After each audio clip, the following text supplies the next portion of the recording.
You're tired after a long day. You just managed to slip into a fitful sleep when suddenly you pop up, wide awake. You've wrestled with this at work, and now it's preoccupied you at home, impacting you, your family, your ability to focus, and now your rest. And now, when you should be sleeping, you're wide awake, wondering, how on the earth do I solve this problem? How will I make it to tomorrow? This week, we explore the line that keeps moving, the boundaries before work and home. Boundaries before work and home. Welcome to Imperfect, Better After Broken. This is the show where we celebrate the cracks, the scars, and the stories that make us stronger. I'm Susan Hendrich. And I'm Jeff Servello. And we are your hosts. And we are really looking forward to tonight's discussion right here on Sandcastle Radio, America's hottest online variety and music station. Jeff, it's episode 5. I know. To the listener out there that keeps sticking with us, thank you. We love it. Keep coming back. Tell a friend and have them tell another friend, and we'll keep growing this. And Susan, this week we have a first. We're 5 episodes in and we have a first. We have our first listener question. I had a listener reach out to me with a question, so a little bit later in the episode, we'll get to the question. But to our other listeners out there, please feel free to drop a line either in the show notes, our YouTube channel, or if you reach out to us on LinkedIn and send us a note or text us, let us know, and we'll be happy to weave your story into this. And our topic today comes both from Susan and I's lived reality, but also a lived reality of a friend of mine who, from a conversation this week, was living the situation that was the lead in. He's like, I just can't shut my mind off. I think I'm done at work at 5 o'clock and I'm getting text messages 7 o'clock at night, emails 9 o'clock at night, clients wanting this, people wanting that. Like, I can only take so much of this. He loves his job, but when you are at your kid's sporting event and you're still working on a deal, where are you? And I think you used a beautiful expression last week, be where your feet are. How does that change when you're at your kid's game, but because of this wonderful little device, you're kind of still in the office? It's a really tough concept to manage. For most of history, work had a physical boundary. At the end of the day, you left the farm, you left the factory, you left the office, you went home. And today, work lives in your pocket. You are never more. When was the last time you were more than 18 inches away from your phone? Saturday. I left my phone in the golf cart when I was going to hit a shot. But it's everywhere. I mean, I even have an app for doing distances on the golf course. It is integrated into every facet of our life. And so while I'm on the golf course, instead of shutting down and being fully on the golf course, I could be getting work calls. I could be getting work emails.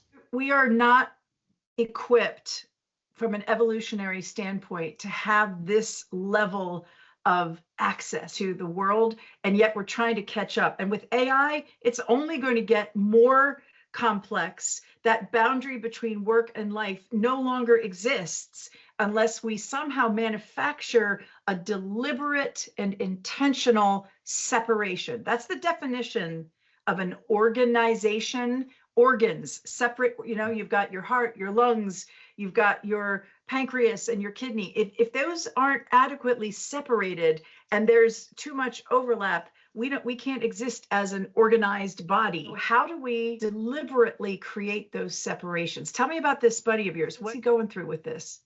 He's in a startup. There's this idea of, the startup life, I've got to grind, I'm creating, there's no boundaries, it's go, go, go, go, go. But his marriage is suffering. His kids are like, hey, Dad, maybe you put the phone down for 10 minutes. Maybe we could play this video game. Ouch. And he's very much feeling that pull. I want to be present, but I love my job. And this isn't even somebody who doesn't like the job. And we can talk about that too, right? Because that's a whole different dynamic. He loves the startup lifestyle. He's having fun. He's probably the kind of person who would work an 18-hour day and love every minute of it because he's creating, he's being creative, he's innovating, he's doing the thing he was built to do. But then it's almost like Two-Face from Batman, the other side of him, is a loving father, loving husband. He split which side of him is where, and he really struggles with it. Because when he's at work, he wants to go be at the soccer game. When he's at the soccer game, one more email, just one more. So he's not even in a situation where he's running from anything. He's got two areas of his life he's wanting to run toward. He loves what he's doing and he's got the passion around it. I would imagine there are a lot of people out there, I'm one of them as well, who are dealing with this. And when you think from a psychological point of view, there are two forces that have collided in the last 15 years. First is mobile technology. Everything is in my pocket. Back in the day, we had a typewriter, we had a stapler, we had a clock, we had a calculator, we had all these things on our desk. Now, really, you can work from anywhere and do a tremendous amount. You can do your day trading, you can do your emailing, you can solve the world's problems on FaceTime. So mobile technology happened in the last 15 years where everybody now truly has access 24/7 to their work. And then the second element is this notion of an identity-based work culture. Are you what you do, or is what you do part of who you are? You and I talked about this a couple months ago with a group we were doing a workshop for. How am I defining myself, and is work the prime mover? I got to listen to a wonderful panel today where caring for young athletes when they get hurt. When you take a young athlete and they have an ACL injury, they're out for a year. Everything in their life centers around their sport for most of these high caliber athletes. There was a Jaguars player on the panel, and he was talking about when he went through an injury in college, it was the first time he had to consider himself as something other than a football player. And he really found out who he was as a person. And now he's not a football player. He's a person who plays football. And I think that that's a great starting point from an identity perspective. And I did this too when I was in the military. I was a naval officer. That was a very big deal. That's what I was. And then I did this exercise where I kind of wrote out the words that described me. And I looked at the order. I didn't like the order. Husband, father, Catholic were kind of, those need to move the list around a little bit. Really spending time examining who you are, and are you solely defined by work? I had a supervisor when I was a resident, and he asked the group of residents, what would you do if the field of X, in my case, psychology, what would you do if the field went away and you no longer could practice psychology? So I asked the listener the same thing. Whatever it is that you do, that how you identify yourself from a work perspective, what would happen to your identity and your daily activities if your field went away? There's a Harvard Business School researcher, Leslie Perlow, and Leslie calls this problem time famine. The number one asset we humans have now is not money. It's not even health. It's not things that we collect or have in our house. It is time, the most precious resource.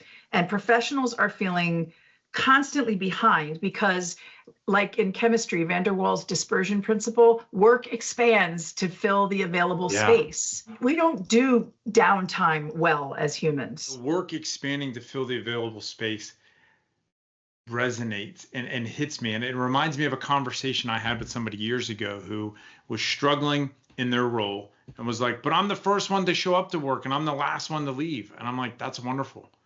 You put in a 16-hour day. What are you doing with those 16 hours? And it was always one of those big debates on ships is, do we have set working hours or do people go home when the work is done? Theoretically, the work may never be done. What are you doing with the time you have? And I love the idea about time being the greatest asset. Like time is maybe your greatest asset, but your attention is the best gift you can give somebody. To me, has helped me with the sense of when I'm working with busy people and people who are high performers who have demanding jobs that take lots of time. So you may only get 2 hours with your kids in the evening or an hour. If that's all you're going to get, Can you give them the full hour? Can you put that phone away for an hour? Can you set a boundary where you put the do not disturb on your phone? Make it count. You're only going to get a half hour, but it is going to be my best half hour. You are going to get all of me, you and me together. We're doing a puzzle, no phones. Or we're going to watch our favorite show together, or we're going to cook dinner together. Maybe we have music in the background because we like, I'm here where my feet are with you, and the other stuff will be there. A concept of sacred spaces, that the physical act of taking this telephone and putting it somewhere. I have a friend who puts a basket out and collects the phones from everybody when everybody gets together. And then you get it back at the end. And in the beginning, you have this withdrawal feeling like, I need to be able to check my phone every 40 seconds. By the way, film yourself in a 24-hour period and ask yourself how many times a day you check your phone. Have this sacred space where time is protected. It's a gift. I love how you said our attention is the best gift we can give to someone else. And to do that, to be able to truly give attention to someone else, we have to have clear transitions between spaces. You talked about leaving the shop. Our lives aren't the way they used to be. We don't leave the office, lock the bolt on the door, walk to our car, and drive home anymore. You know, I work from home. My office is a couple feet away, but that transition period is as important, if not more important, than it has ever been because of the overlapping environment. The lack of physical separation has really created the need for mental air gaps to be able to kind of prevent a crossing of the streams. The research that Perlo did talked about clear transitions so that stress from one role that you play, father, coach, church member, doesn't contaminate the others. Now, they can't potentiate each other's. You know, you can have a really great day with your kid and be all excited and go into work, and that kind of buoys up you know, the experience you have at work. But what we're talking about here is when the stress from one environment or one role contaminates the other. That's why someone will snap at their spouse over something trivial that has nothing to do with them, because the real stress came from the meeting earlier in the day at work. And more important than ever, that we create meaningful and sustainable boundaries between these spaces. How do we do that? I think some of it has to be rituals that we build into our life. And for me, when I was in the military, I found I was a better version of myself when I walked in the front door when I didn't come home in my uniform. I wasn't worried about the dogs getting me dirty, or at the time the kids were little and had little kid fingers and who knows what was on it, paint, boogers, whatever. I was fanatical about my shoes being shiny. And so then, like, if something scratched my shoes, I'd be upset, even though I knew I was going to shine them again in the morning. Like, that was part of my going to work ritual, was starting shining my boots every morning. But I found I was ready to be Jeff the moment I walked in the door, if I didn't come home in my uniform. The visual of, you know, changing uniform, you're literally changing roles from one to the other is a strong one.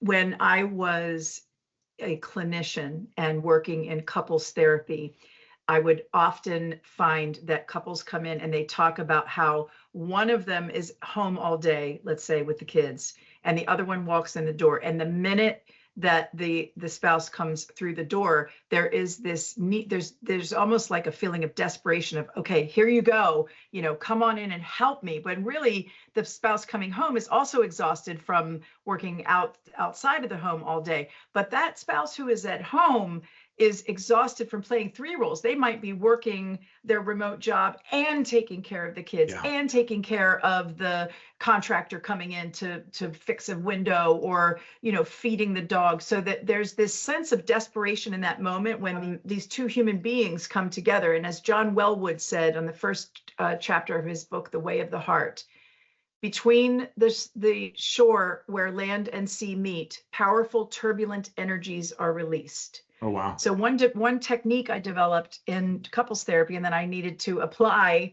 for myself at home with Tom, is to have that transition space where I teach couples for the first 10 minutes that one of you gets home, have a zone of just downwinding. And so example, yours is wonderful, of changing uniform or putting down your bag from work. I had a ritual of unloading my briefcase and kind of starting fresh every day, because I'm kind of fanatical about making sure that it's clean and orderly and organized. Some sort of a ritual that separates your day. Other people use driveway time. You ever use driveway time? I have. We had a rule for a while where I couldn't come in the house on the phone. I'd finish the call because I had a longish commute, and I would catch up with my family or finish work. So yeah, I'd sit in the driveway until I was done and ready again. When I walk in, I'm ready to be in that role. You said an important concept just now that I would invite people to think about.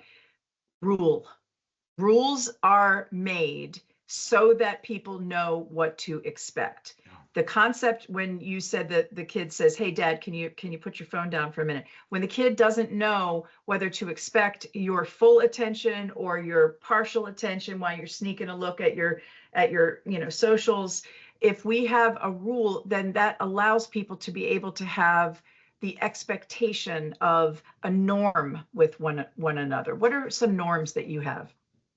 Ooh, it's come from getting it wrong a lot. Like my wife and I would come into the house after a 13, 14-hour day when the kids were little, and I would get the kids. And one of the norms is we would check in with each other before we got home. What do you need? How can I help you? Who's doing dinner? You know what? We both had a rough day. To heck with it. Let's order something in, or let's go out.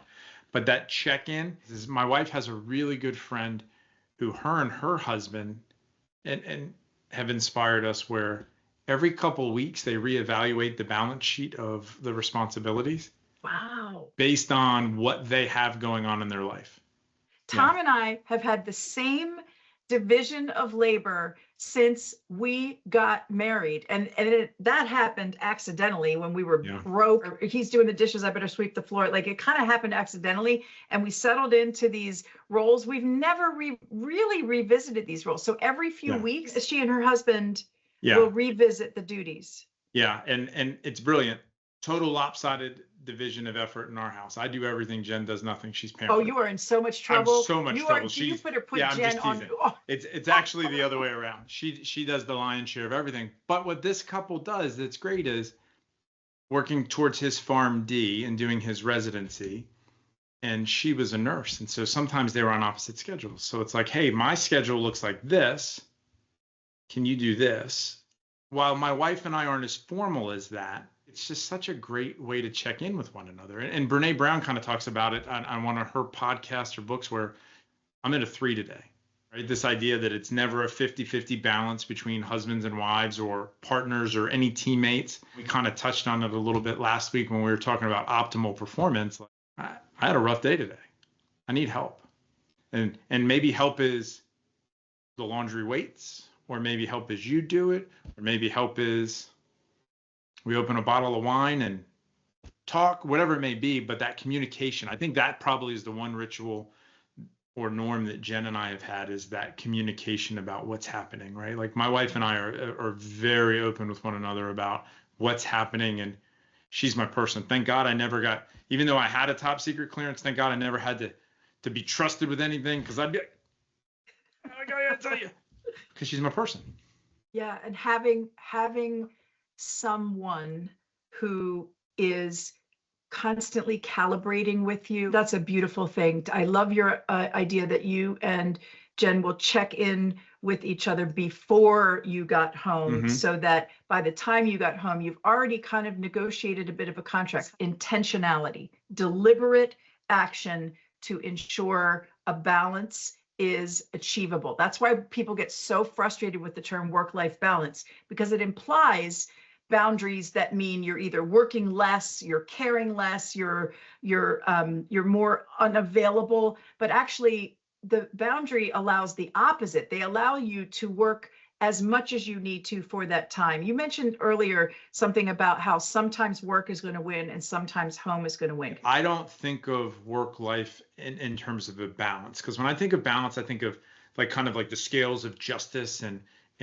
we're getting to parity. And I like to think of it in terms of a mix or in seasons, right? Where There are going to be times where I have to push hard at work. I work hard so I have the resources to be able to play hard and to do the fun things that my family and I like to do and to provide. And I don't think we should apologize for working hard to be able to provide for our families. But I think you have to recognize that there's a trade-off. The Players Championship is in town in Ponte Vedra this week. I want to be able to go. I moved calls around. I adjusted my schedule heavy early in the week so that I could take time off on Friday to be with my wife so that she and I can go. That's ever since we've moved here, we do Friday at the Players together. That's our thing. But that was the trade-off. I worked more than I normally would on Monday and Tuesday to show up for my clients so that I could be fine when I took time off on Friday. That is the mix. It's not a balance. It's more of a trade-off. So I can do this, I'm going to do that. One of my friends posted this on LinkedIn this week. Like, if I'd have known my week off on vacation would have cost me 3,000 emails in my inbox, maybe I wouldn't have gone. And I'm like, no, that's a terrible idea. But knowing those trade-offs ahead of time. Therefore, not having them avalanche you when you get back. Yes. I have a new habit that I learned from Tom, and this is something we do now without exception. When we're going to take a vacation, we used to work up until 5 o'clock of the day we were going to take the flight, and I would be finishing emails in the Uber on the way to the airport. And then we would be in the airport and I'd finish up a few more things. And then coming home, we get home on a Sunday and I would be needing to go back to work the following Monday. Guess what kind of mood I was in? Not only on Sunday, the last day of our vacation, but on Monday when I got to work, it was like constantly feeling robbed of something. So now we have these buffer days before and after, and it burns more PTO time, more vacation time, but it is so worth it.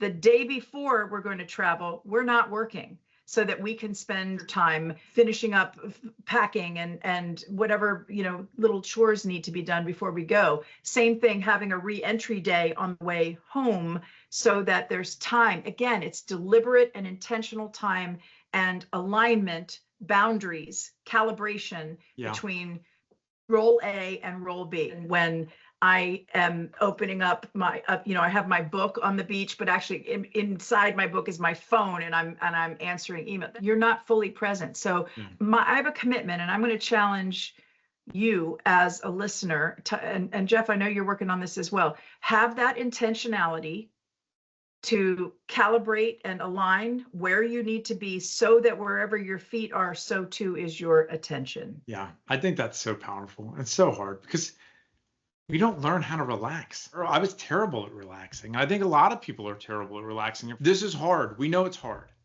So the reentry days is something that could work. Sometimes I refer to as paying the anxiety tax.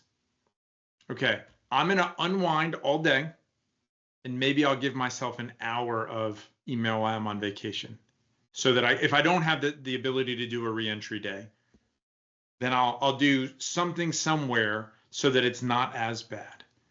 Whatever the habit is or whatever the practice is, creating something that minimizes the stress and buys down the anxiety so that you can relax. My wife loves to go to the beach, and I'll never forget her parents. After she got her nursing degree, they sent us for her birthday they sent us for a week to an all-inclusive resort. The first 2 days I was unwinding all the stress. I maybe had 2 days where I relaxed, and then I started to white knuckle my way back to the reentry of, oh my God, how many emails am I going to have? What am I going to do? There's so many things. Did I do enough to prepare? And then so really a 5-day trip, I maybe had 2 days where I relaxed. That tax that you talk about, I remember a high school classmate who put as his quote, his senior quote, "We are always getting ready to live, but never really living. Live now." And that has always stuck with me. There's a concept that the researcher Cal Newport coined, and it's called deep work. His quote, I think, was, "When everything is always accessible, nothing ever receives full attention." So the idea of locking away or putting your phone in the basket so that I'm not half present at work, pining over the wish to be at home.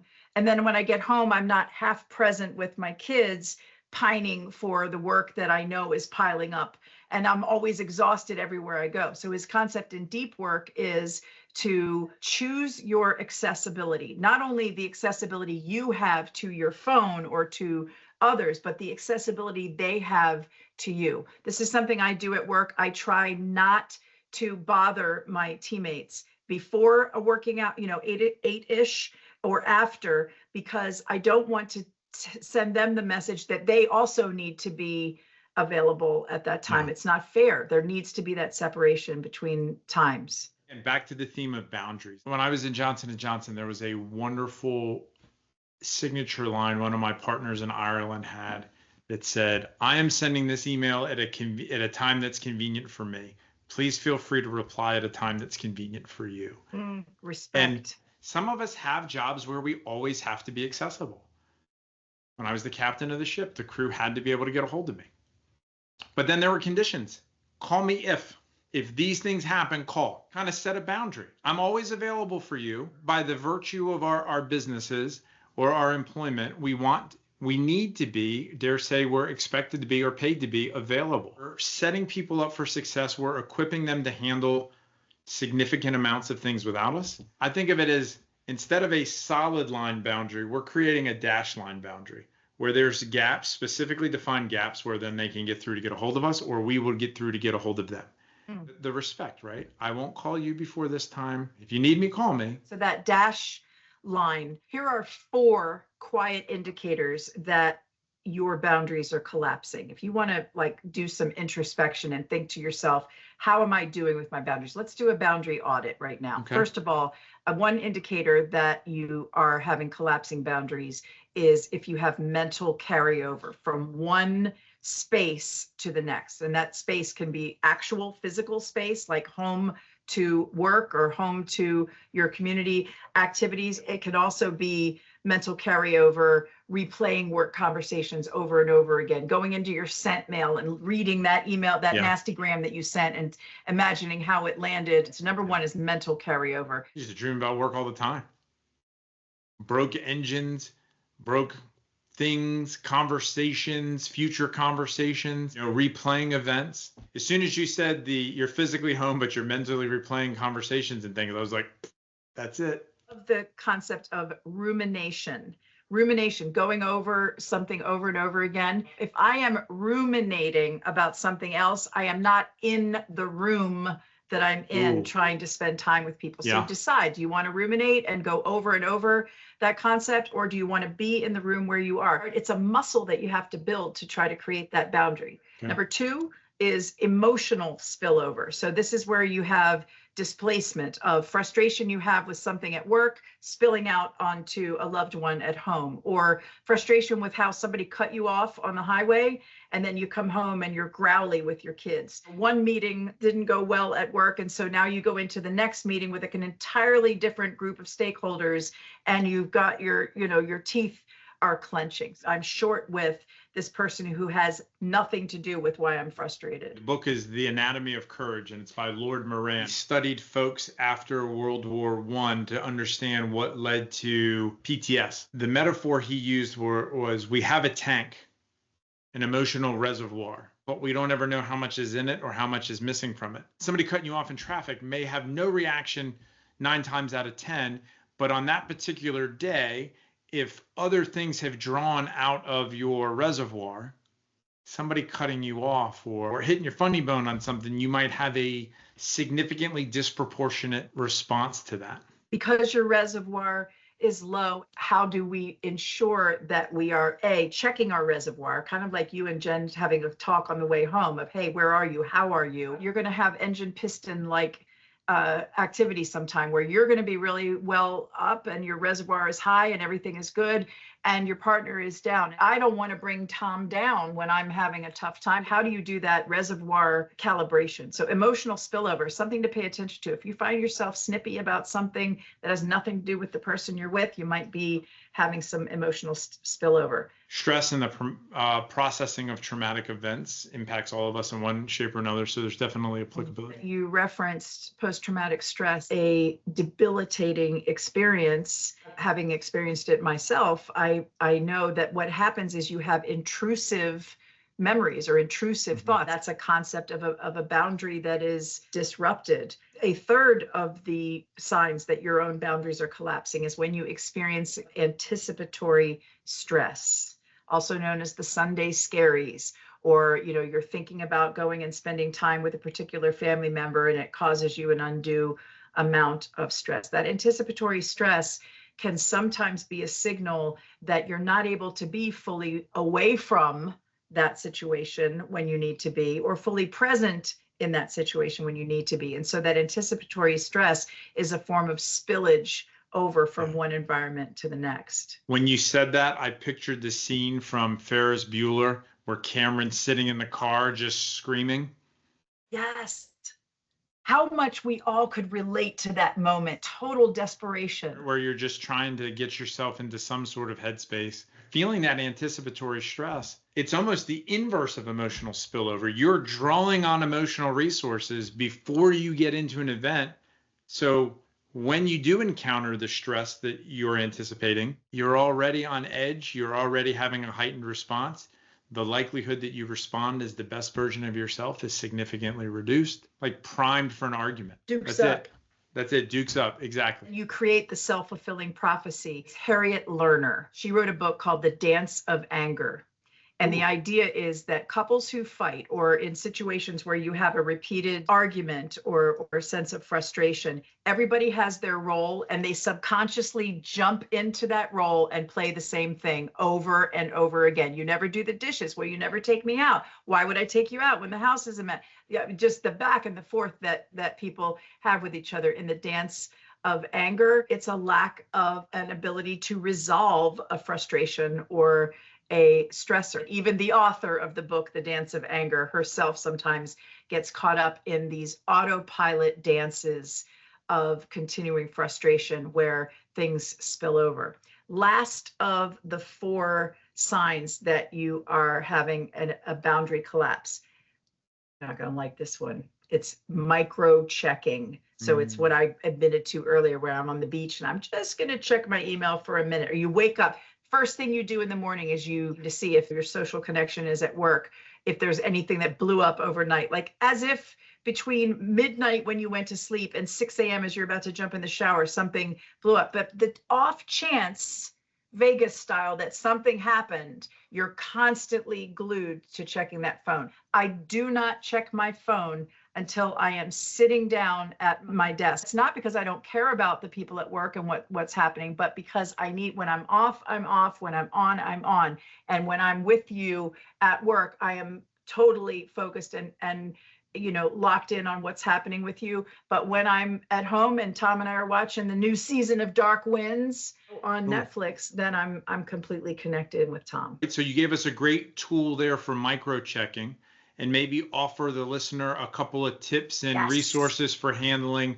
mental carryover, emotional spillover, and anticipatory stress. How do you keep from being physically in one place, but mentally distracted in another? I have 3 things that I have employed.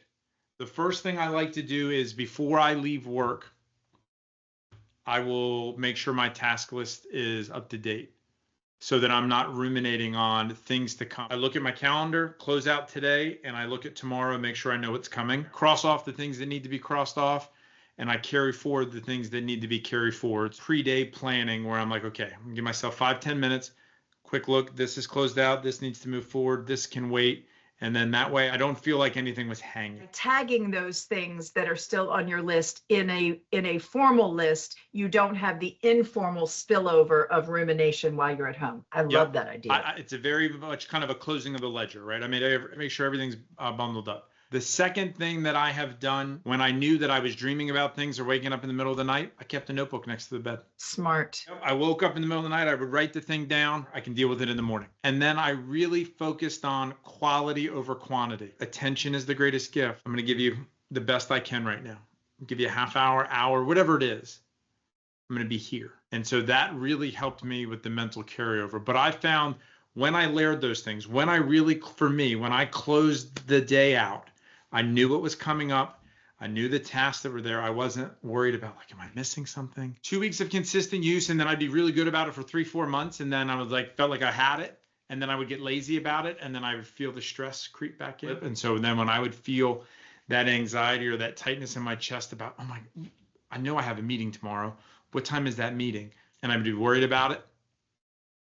Can you make that face one more time? Because that is so That that one? is so relatable. That Yeah. frustration and sense of dread or worry. Boundary setting and being able to maintain your spaces. And that is the fact that this is a maintenance skill, not an acquisition skill. It's not something that you learn and then you're good at it for the rest of your life. You got to catch yourself, just like when you're driving and you have that tiny your steering wheel is off to the left just a little bit. You're constantly calibrating as you go so that you don't wake up in Ohio, like we said last week, and when you were trying to get to Maine. So I love those 3 tips for mental carryover. Presence, emotional availability. It's checking in. It's similar to what you and Jen do as you're heading home, but this is an individual tip. It's something you do where you just take a deep breath for a moment. Let's do it right now. Take a deep breath.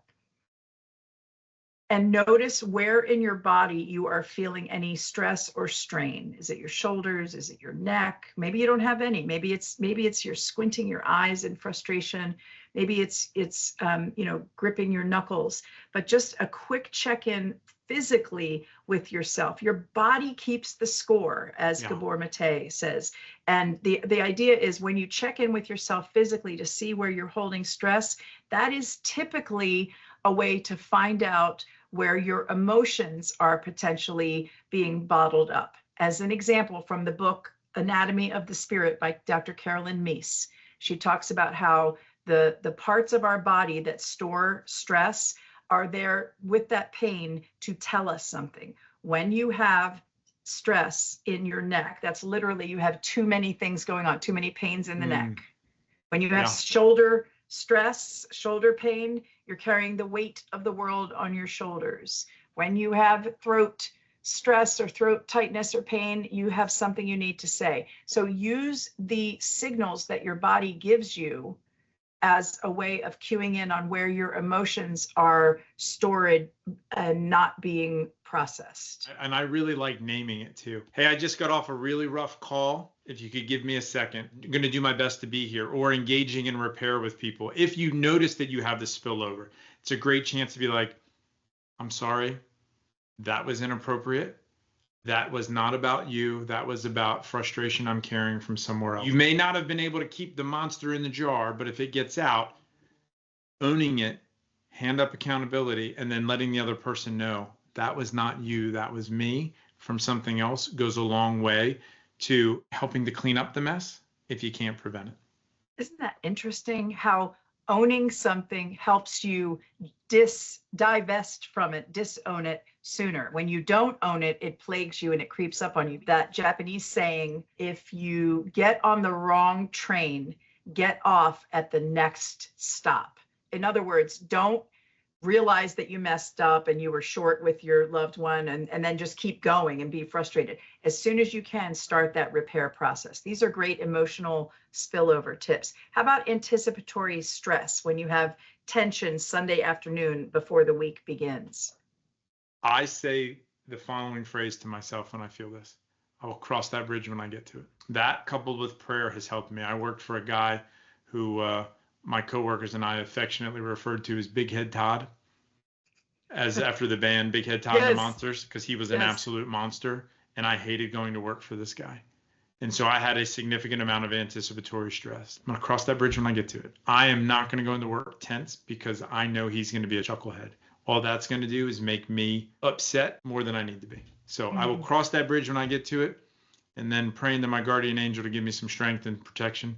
My guardian angel recognizes that there is a plan so much greater for me than that which I'm aware of in this earthly moment. So I love the concept of allowing anticipatory stress to dissolve by putting it in its proper place. How about you? How do you handle it? Being a diagnostician, I would look in the mirror and say, I have a very high baseline of anxiety that I've dealt with most of my life. And I want to serve. I want to ensure that I'm showing up for the people that I care for, and I worry that I'm not. My way of dealing with anticipatory stress is knowing that I live in that baseline of anxiety and checking in with myself. Remembering that the things that you worry about most often don't come true. You have survived 100% of your hardest days, and I'm still here, and I still have a good attitude and a bright enough mind.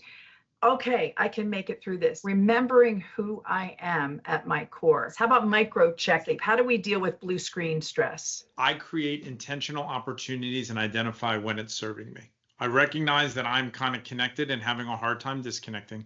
And I ask myself, is this serving me? Am I checking it because it's a compulsion, or am I checking in so that I can make sure, right? Being present and serving people is a value to me. So I want to be responsive. So I will schedule my micro check. Schedule when I'm going to double check my email. I will check my email one last time at 5 o'clock so that I can make sure I've closed the loop before I move on. I will check first thing in the morning to make sure I'm prepared, because it makes me feel calm, helps honor my value of wanting to be responsive and a good teammate. I keep it grounded in those values. And then I don't need to do this right now. When I catch myself, I put it away.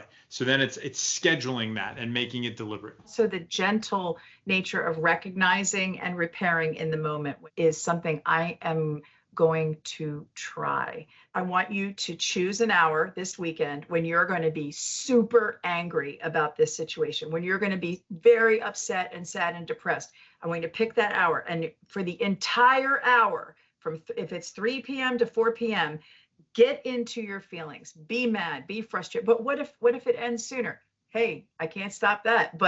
And of course, that's the reverse. That's the trick of it, right? Is that when you are creating this vessel, this safe place, sacred space for you to be frustrated and upset, then it doesn't spill out to the rest of your life. And lo and behold, when you get into that hour you've dedicated to being frustrated, you often don't need the whole thing. Speaking of an hour, what is this listener question we got? I'm very excited to hear it. One of our listeners, who happens to be one of my favorite people in the whole world, reached out, and they asked, I'm the type of person who points out problems in the hopes of making them better, but I'm aware that that could make it seem like I'm the problem.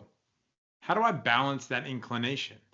So what's the boundary they set between wanting to be the person who speaks truth to power, who wants to keep the group from playing 8-year-old soccer where everyone's chasing the ball and points out the thing that could, the snake that's over there that could bite us, without being the person who's constantly bringing everybody down or being seen as somebody who's not a team player? What I love about that question, the fact that this person is asking that question and has the self-awareness to recognize that one of their tendencies is to look for the problems in order to prevent harm and protect people.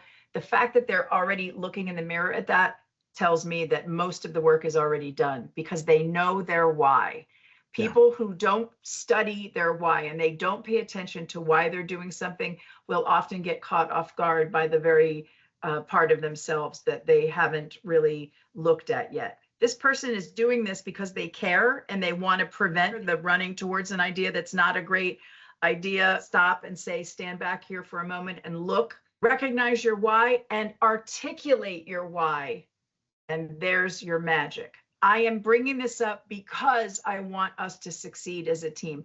I'm bringing this up because I don't want you to feel frustration when you go to school and your friends are being unkind. I'm doing this because I love you. Often is a permission to start a conversation, but then you have to be willing, when they have their own way of dealing with it, you got to be willing to join them in their sacred space. So one is own your own sacred space and know your why, articulate that why, and then be willing, hands up accountability, to join the space of the other. You hit the nail on the head. I think that this ties into our boundaries. When you understand who you are, you're intentional about how you show up, when you show up, why you show up. And it's rooted in a value system that you have really thought about and implemented carefully. And I'll go back to my friends in their practice. You evaluate periodically where you are to confirm that those values and practices and boundaries are serving you given the season you are in your life. I think it sets you up to have really good boundaries. I think when you are living haphazardly, it's hard to have boundaries. And that sets us up for the mental carryover, the emotional spillover, the anticipatory stress. When you aren't rooted in who you are, how can you be firm? Look at the person who's caused, or the situation that's causing you the anticipatory stress, and be like, no, it's not them, it's me, or whatever it may be. You have nothing to evaluate it against. There's no standard. That idea of saying, I'm doing this for a certain reason, this is what it is, and being intentional about it, goes into all the things we've talked about today. We all say we value the person who speaks up, right? There's no such thing as a dumb question. And then how many people under their breath go, there's only dumb people. And so we need to honor those people who speak up. But if you're going to be the person that speaks up, make sure you know why you're speaking up. Are you speaking up just to be kind of a Debbie Downer and to be the person who points out where people are getting it wrong? Or are you trying to contribute and be value added? If it's grounded in value added and in protecting the group that you care about, I think it's a great place to operate from. It's a wonderful question and a fun conversation to have in answer to it. I hope we get more questions. What is the question you out there have for us that we can talk about together through this imperfect world so that we can get better after broken? Thanks for joining us this week. I'm Jeff Servello. I'm Susan Hendrich. Here on Imperfect, Better After Broken, where we celebrate the cracks, the scars, and the things that help us come back stronger. We'll see you next week. This was lots of fun. Thank you, Jeff. I love it. And when you get knocked down, will you get back up again? Oh, you're never going to see me. Little tub thumping. Hey, do you have a song that goes with boundaries? I do. I had a couple. I had I'm Still Standing by Elton John. Nice. And I'm Already Gone, Free Bird by Leonard Skinner.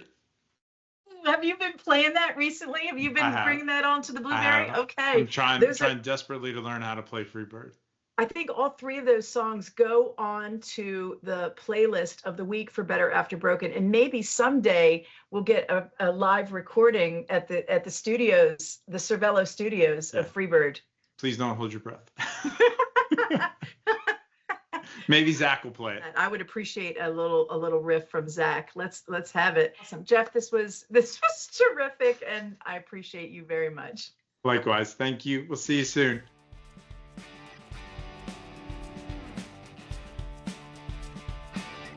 You gotta be careful.